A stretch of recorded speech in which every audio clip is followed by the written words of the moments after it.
Hello students, आज हम करेंगे रोल्स थ्योरम कि रोल्स थ्योरम क्या होती है। It's very important.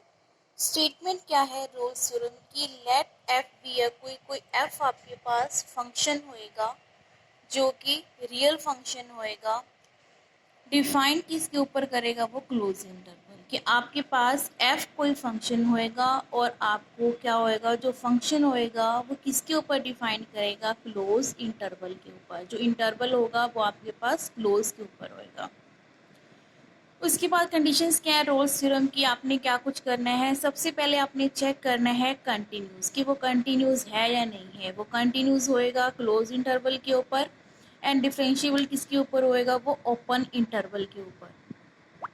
अगर ये दोनों कंडीशन सेटिस्फाइड होती हैं तो आफ्टर देन क्या है, F A and F B की आपने वैल्यूज निकालनी है। मींस जो आपके पास इंटरवल्स गिवन है ए एंड बी यहाँ पे आपके पास वैल्यूज होएंगी। 1 2 लगाओ, 2 3 5 6 या फिर एनी वैल्यूज ए और बी। जो स्टार्टिंग में वो ए है वो क्या बाद वाला क्या है?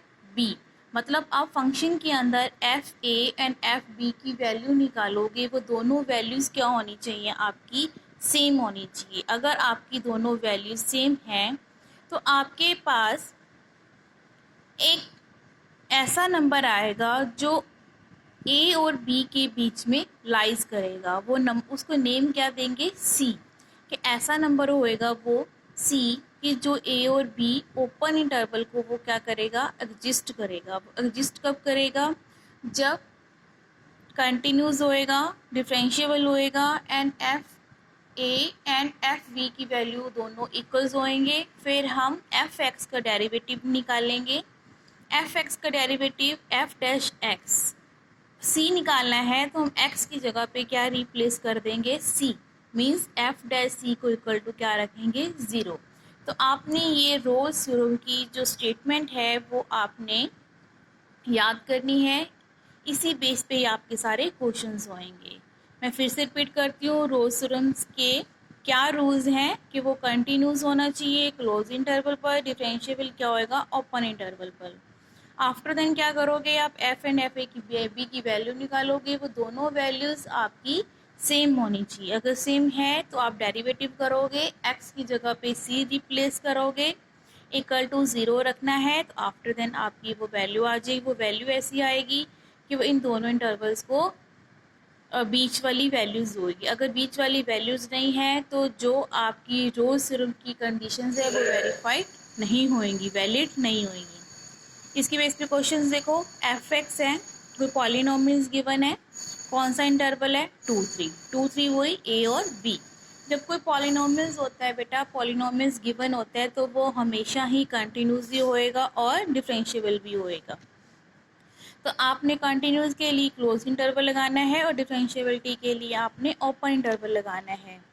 उसके बाद आपने क्या था फर्स्ट पार्ट में कि हमने फर्स्ट भी क्लियर हो गया, कंटिन्यूस है, सेकंड भी डिफरेंशिएबल हो गया। थर्ड स्टेप क्या था? F A and F B की वैल्यूज निकालनी है। वो दोनों वैल्यूज क्या होनी चाहिए? सेम। एफ ए वैल्यू क्या है? 2, बी वैल्यू क्या है? 3। तो 2 वैल्यू पुट करी एफ फंक्शन में तो आंसर क्या आया? 0। F3 की वैल्यू करे तो 0। ये दोनों वैल्यूज क्या होगी? सेम। अगर ये दोनों वैल्यू सेम है तो इसमें से जो C है वो किसको बिलोंग कर रहा है? रजिस्ट कर रहा है 2 3 को। मतलब हमारे पास कुछ ऐसी वैल्यू आ जाएगी कि जो 2 3 के बीच की होएगी। तो F dash C equal to क्या लेके चलना है? 0। तो हम एफ एक्स है, एफ डैश एक्स की वैल्यू निकाल ली। एक्स जगह पे क्या रिप्लेस कर दिया हमने? सी रिप्लेस कर दिया। F dash C equal to क्या रखना है? 0। वहाँ से सी की वैल्यू निकाल ली 5/2। तो ये आंसर क्या आ गया? 2 पॉइंट। अब ये देखो 2.5 है, अपने पास ओपन इंटरवल क्या है? 2 3 है। 2 और 3 के बीच में हमें 2 से 3 तक पहुँचने के लिए कितनी वैल्यूज आएंगी इसके अंदर? देखो 2.1 2.2 2.3 2.4 2.5 2.6 2.9 तक ऐसे वैल्यूज आएंगे। ओपन इंटरवल में 2 और 3 हम नहीं लेते, इसकी बीच की वैल्यूज लेते हैं। तो 2.5 क्या है? हमारी इन दोनों के बीच की वैल्यूज है, इसकी मिड वैल्यूज है। तो ठीक है, तो सारी कंडीशंस सेटिस्फाइड होगी, इसका मतलब क्या हो गया, जो रोल्स थ्योरम्स है वो क्या है हमारी वेरीफाइड।